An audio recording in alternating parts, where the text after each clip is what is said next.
Hey guys, I am John Carrick, and today we are looking at 100 Bullets number 15.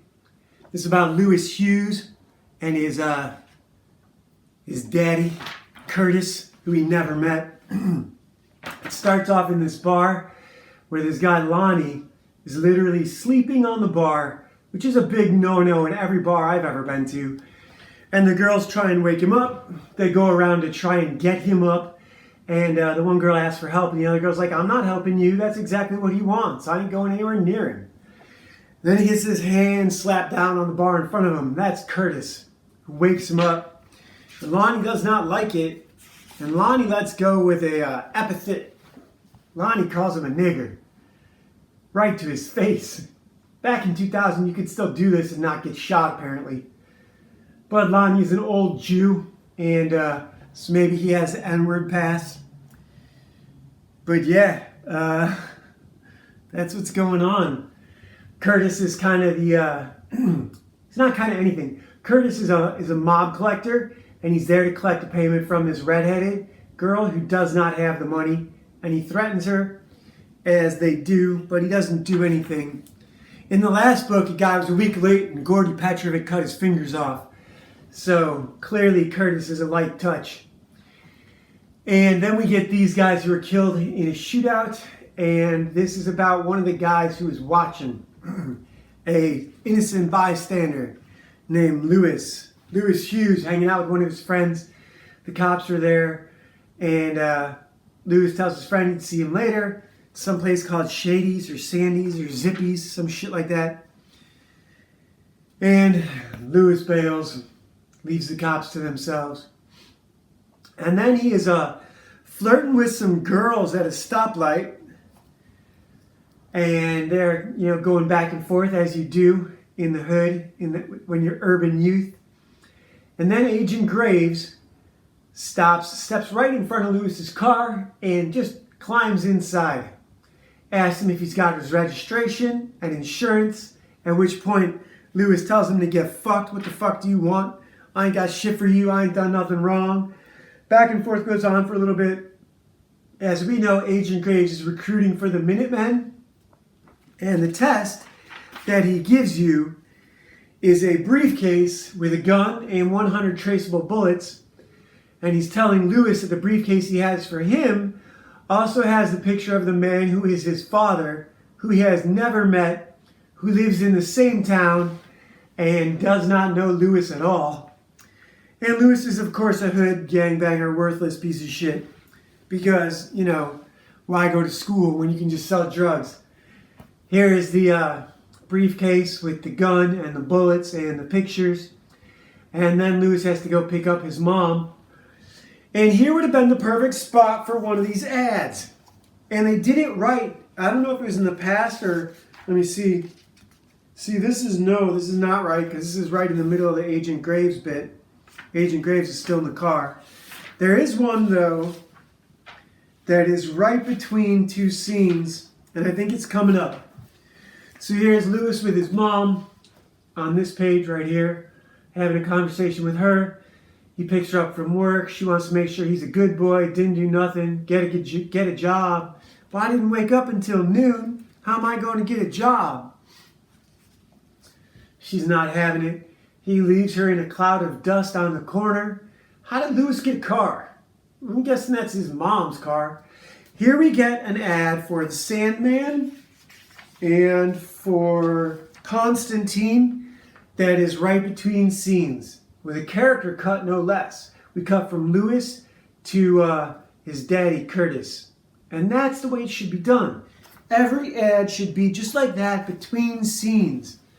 That's the way it should be done. I don't care what you have to do, Vertigo. The reader is what matters.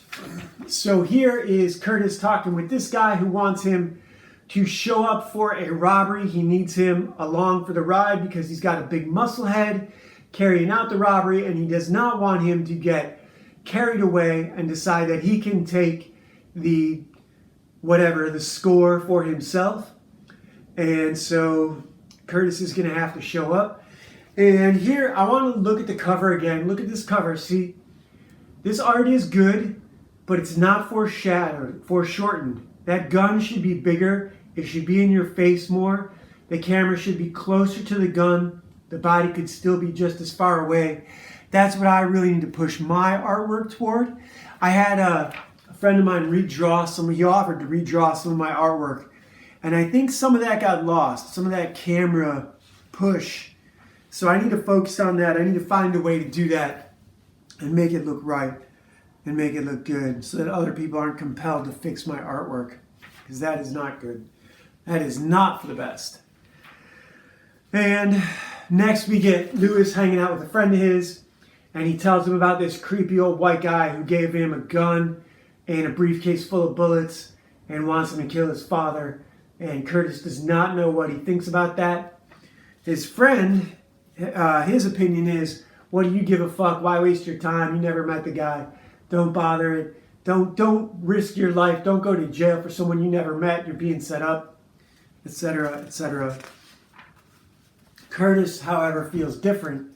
And he shows up at his old man's apartment in the middle of the night, puts a gun in his face, and the old guy sort of stands his ground. He doesn't disrespect the kid. Finally, Lewis tells Curtis who he is, and Curtis gets him to put the gun down. It takes a couple pages, but he finally gets him to put it down, and then we get what you knew was coming all along. Bam! You point a gun at me? What the fuck are you thinking? So yeah, that is 100 Bullets number 15. Oh, and I wanted to mention this. I recorded this once already and the camera decided not to focus on me. It was all blurry. Maybe it didn't like how dirty my hair is today or whatever. But I love the way Eduardo Risso draws everyone's faces. Elderly people are not the same as younger people. Different races are not the same as other races. Curtis, I think I remember this story where Curtis blows up a building with a ice pack over a refrigerator, pilot light or something like that, and turns on the gas in an apartment.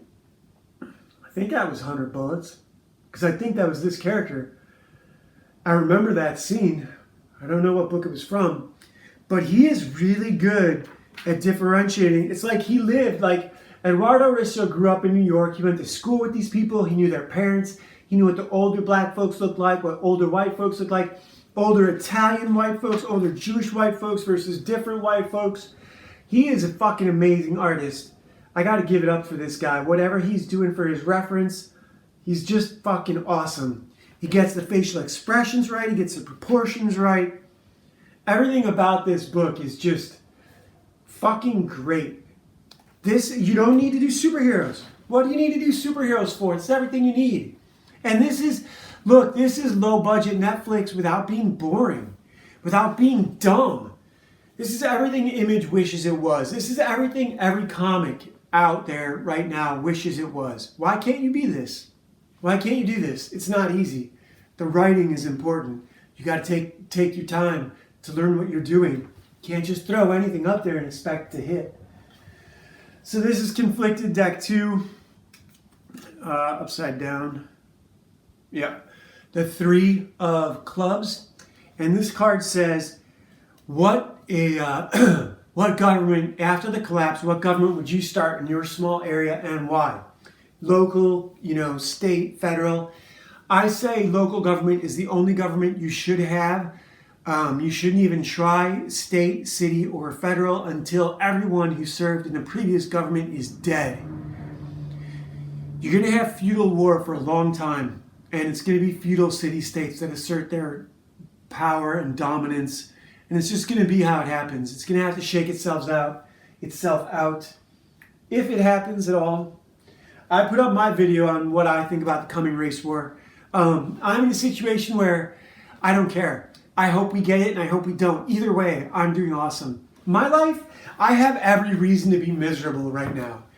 I really do, I'm going through as tough a times as anyone's ever gone through, but I'm super happy because life really is what you make of it. life is what you lean into. And I spend all my day, like last night I got another great chapter done for my third novel. This is the first one, Legacy of Mad Scientist. The second one, Legend of Ashley Fox. The third one is going to be called City of Angels. And it's fucking awesome. I think I'm at about 300 pages now. These are like 320 and 350 each. So yeah, and I spend the rest of my time drawing, and I'm getting better at that because I found a new way to do it in Photoshop. I was watching David Finch and Bart Sears do, I think Mr. Atomic is a character they were drawing. And I watched them do it and then erase it and then do it again. And I realized I can do that in Photoshop a lot easier. And I've been doing that and it's working out really, really well. I'll do a layer, and if I don't like it, I'll do a new one right on top of it and knock the old one down to about 20%. And keep doing that until I've got an image I like. And it's worked out really well. I posted one on ArtStation last night. A friend volunteered to redraw it and put it more in proportion.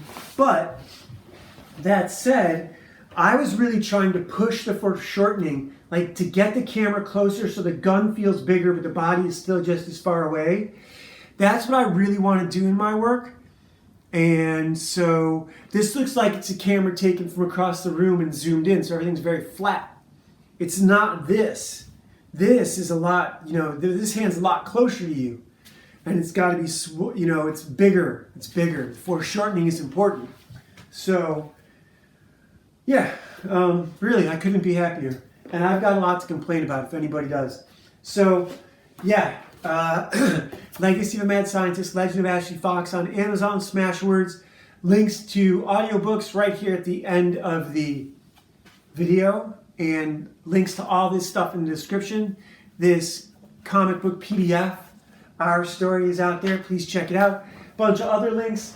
Links to Michael Serion, unslaved.com. Check him out. He's awesome. So, yeah. All right. See you guys tomorrow. Bye.